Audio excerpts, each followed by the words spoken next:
ತುಮಕೂರಿನ ಸಿದ್ದರಾಮೇಶ್ವರ ಬಡಾವಣೆಯಲ್ಲಿ ಆಗ್ನೇಯ ಪದವೀಧರ ಕ್ಷೇತ್ರದ ಎನ್ಡಿಎ ಅಭ್ಯರ್ಥಿ ಕೆಎಂ ಸುರೇಶ್ ರವರು ಬರುವ ವಿಧಾನ ಪರಿಷತ್ ಚುನಾವಣೆಯ ಹಿನ್ನೆಲೆಯಲ್ಲಿ ಕಚೇರಿಯನ್ನು ಆರಂಭಿಸಿದರು.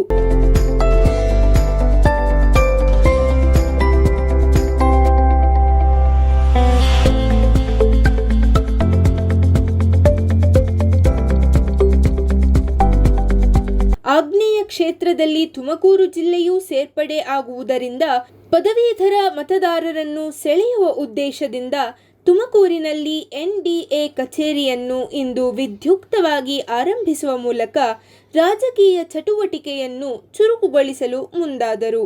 ಕಚೇರಿಯಲ್ಲಿ ವಿಶೇಷ ಪೂಜಾ ಕಾರ್ಯಕ್ರಮಗಳನ್ನು ಕೈಗೊಂಡಿದ್ದರು. ಪಕ್ಷದ ಅಭಿಮಾನಿಗಳು, ಕಾರ್ಯಕರ್ತರು ಹಾಗೂ ಮತದಾರರು ಕಚೇರಿಗೆ ಆಗಮಿಸಿ ಅಭ್ಯರ್ಥಿ ಕೆಎಂ ಸುರೇಶ್ ರವರನ್ನು ಅಭಿನಂದಿಸಿದರು. ಇದೇ ವೇಳೆ ಶಾಸಕ ಜ್ಯೋತಿ ಗಣೇಶ್, ಬಿಜೆಪಿ ಹಿರಿಯ ಮುಖಂಡರು ಬಿಕೆ ಮಂಜುನಾಥ್ ಸೇರಿದಂತೆ ಅನೇಕ ಗಣ್ಯರುಗಳು ಆಗಮಿಸಿ ಶುಭ ಕೋರಿದರು. ಇವತ್ತು ಎಲ್ಲ ಬಿಜೆಪಿಯ ಕಾರ್ಯಕರ್ತರು, ಮುಖಂಡರುಗಳು ಮತ್ತು ವಿಶೇಷವಾಗಿ ಪದವೀಧರ ಕ್ಷೇತ್ರ ಹಿಂದಿನೂ ಕೂಡ ಮಲ್ಲಿಕಾರ್ಜುನ ಸಾಹೇಬರ ಕಾಲದಿಂದಲೂ ಕೂಡ ಇದು ಬಿಜೆಪಿಯ ಭದ್ರಕೋಟೆ.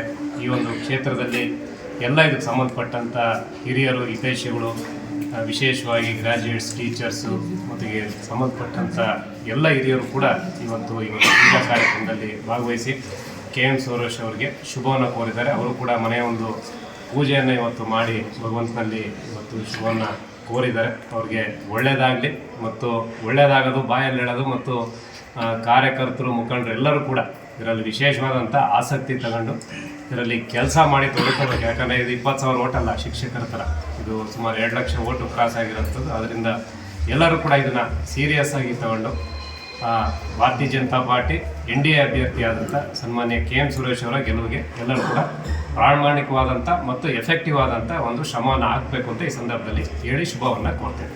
ನಾನು ಮೂಲತಃ ದಾವಣಗೆರೆಯವನು, ಕೆಎಂ ಸುರೇಶ್ ಅಂತ ಹೇಳಿ ಸಂಘ ಪರಿವಾರದ ಹಿನ್ನೆಲೆಯಿಂದ ಬಂದಿರತಕ್ಕಂಥ ಕಾರ್ಯಕರ್ತ. ಆಗ್ನೇಯ ಪದವೀಧರ ಕ್ಷೇತ್ರ ಅಂತ ಹೇಳಿದ್ರೆ 5 ಜಿಲ್ಲೆಗಳು ಬರುತ್ತೆ, ನಿಮಗೆಲ್ಲ ಗೊತ್ತಿರೋ ಹಾಗೆ. ಕೋಲಾರ, ಚಿಕ್ಕಬಳ್ಳಾಪುರ, ತುಮಕೂರು, ಚಿತ್ರದುರ್ಗ ಮತ್ತು ದಾವಣಗೆರೆ. ಯಾವಾಗಲೂ ಈ ಕ್ಷೇತ್ರಕ್ಕೆ ಶಿಕ್ಷಕರ ಚುನಾವಣೆಗೆ ಸಂಬಂಧಪಟ್ಟಂಗೆ ಭೌಗೋಳಿಕವಾಗಿ ಕೋಲಾರ, ಚಿಕ್ಕಬಳ್ಳಾಪುರ ಭಾಗ ಕೊಡ್ತಾರೆ. ಹಳೆ ಚಿತ್ರದುರ್ಗ ಜಿಲ್ಲೆಗೆ ಯಾವಾಗಲೂ ದಾವಣಗೆರೆ ಆ ಭಾಗಕ್ಕೆ ಕೊಡ್ತಾ ಇದ್ದಾರೆ. ಮುಂಚೆಯಿಂದನೂ ನಡ್ಕೊಂಡು ಬಂದಿರೋಂಥ ಒಂದು ಭೌಗೋಳಿಕವಾದ ಒಂದು ವ್ಯವಸ್ಥೆ. ಈ ಸಾರಿ ಪಕ್ಷ ಸಂಘಟನೆ, ನಮ್ಮ ಹಿರಿಯರು, ನಾನು ಯುವ ಮೋರ್ಚಾ ಅಧ್ಯಕ್ಷನಾಗಿ ದಾವಣಗೆರೆಯಲ್ಲಿ ಕೆಲಸ ಮಾಡಿದ್ದನ್ನು ಗುರುತಿಸಿ ನನಗೊಂದು ಅವಕಾಶ ಮಾಡಿಕೊಟ್ಟಿದ್ದಾರೆ. ಕಳೆದ 26 ವರ್ಷಗಳಿಂದ ಭಾರತೀಯ ಜನತಾ ಪಕ್ಷದ ಜೊತೆಗಿದ್ದೀನಿ. ಇವತ್ತು ಭೌಗೋಳಿಕವಾಗಿ ಮಧ್ಯ ಕೇಂದ್ರ ತುಮಕೂರು. ಹಾಗಾಗಿ ತುಮಕೂರಲ್ಲಿ ಒಂದು ಗೃಹ ಕಚೇರಿನ ಮಾಡಬೇಕು, ಪರ್ಮನೆಂಟಾಗಿ ಒಂದು ಇಲ್ಲಿ ಮನೆಯೂ ಮಾಡಬೇಕು ಅನ್ನೋಂಥ ಉದ್ದೇಶ ಇಟ್ಕೊಂಡು ತುಮಕೂರಲ್ಲಿ ಇವತ್ತೊಂದು ಮನೆಯಿಂದ ಪೂಜೆಯನ್ನು ಮಾಡಿ ಇಲ್ಲಿ ಒಂದು ಕಚೇರಿಯನ್ನು ಪ್ರಾರಂಭ ಮಾಡಿದ್ದೇವೆ. ನಮ್ಮ ತುಮಕೂರಿನ ಎಲ್ಲ ಜಿಲ್ಲೆಯ ಎಲ್ಲ ನಮ್ಮ ಪದವೀಧರ ಬಂಧುಗಳು ಅವರ ಬೇಡಿಕೆಗಳು ಅಥವಾ ಅವರ ಏನು ಕೆಲಸ ಕಾರ್ಯಗಳಿದ್ದಾವೆ ಅವುಗಳಿಗೆ ಈಸಿಯಾಗಿ ಸಿಗೋ ದೃಷ್ಟಿಯಿಂದ ಈ ಭಾಗದಲ್ಲಿ ಒಂದು ಕಚೇರಿ ಮಾಡಬೇಕು ಅಂತ ಒಂದು ಸಂಕಲ್ಪ ನಮ್ಮೆಲ್ಲ ಕಾರ್ಯಕರ್ತರು, ನಮ್ಮ ಜಿಲ್ಲಾ ಬಿಜೆಪಿಯ ತಂಡದ್ದು ಆಗಿತ್ತು. ನನ್ನ ಆಸೆನೂ ಅದೇ ಆಗಿತ್ತು. ಆ ಕಾರಣಕ್ಕೆ ಇಲ್ಲೊಂದು ಕಚೇರಿಯನ್ನು ಪ್ರಾರಂಭ ಮಾಡಿದ್ದೀವಿ. ಈ ಕಚೇರಿ ಪರ್ಮನೆಂಟಾಗಿ ಇಲ್ಲಿರುತ್ತೆ.